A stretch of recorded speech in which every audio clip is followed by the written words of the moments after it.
Yeah, that's good. Okay, hello. So, my 17th birthday was supposed to be the most memorable of them all, and I guess in a way it was. In April of last year, I traveled to France with about 10 of my closest friends, 2 of my favorite teachers, including Ben Putnam, and our tour guide, John. The trip was supposed to be remarkable. We were supposed to go to some of the most beautiful cities, eat delicious food, and kind of most importantly to me, celebrate my 17th birthday. So I remember flying into France, and we took a bus from the airport to a bus station, and we ended up having to walk a mile to our hotel. We were all carrying these giant roller bags over the tiled streets, so you can imagine the clunk, clunk, clunk that it was making the whole way, and we were all in our touristy clothes. It was bad. That night, the night before my birthday, my friends and I stayed up till midnight, and they serenaded me with Dancing Queen by ABBA, which was pretty fitting, because I was turning 17 and we were dancing a lot. And they were also hyping me up for the next day, saying that I could go wherever I wanted, eat whatever, and it was my day. I was pretty excited. The next day, we were exploring the city of Nice, and we were going to the castle of Nice, which is essentially a series of steps leading up to balconies that overlook the city. And at the top, there was a guy playing the accordion. And he was playing these traditional French songs, but in between each song, he would play Despacito by Justin Bieber. It's kind of beautiful. At the top, on the balcony, my tour guide asked how my birthday was going so far.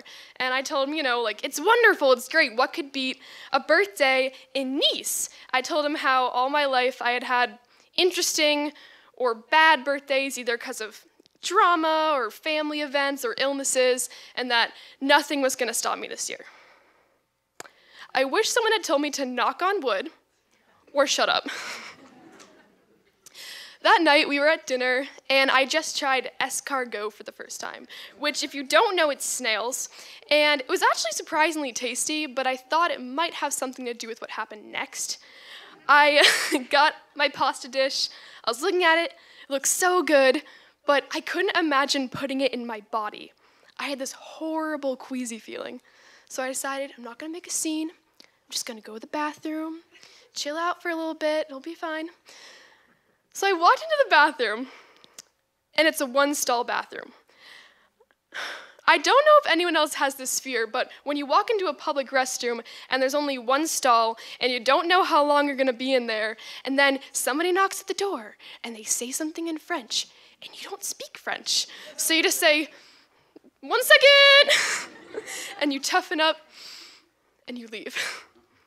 That happened 3 times before Putnam was like, all right, we gotta get you back to the hotel.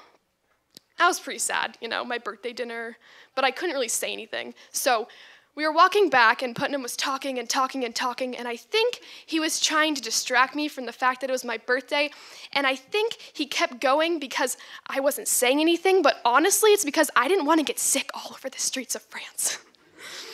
So we got back to the hotel, and I was sick, like fever, throwing up, crying, calling my dad, wanting to come home. I feel so bad for Putnam. I got sick all over the bed. It was a rough night.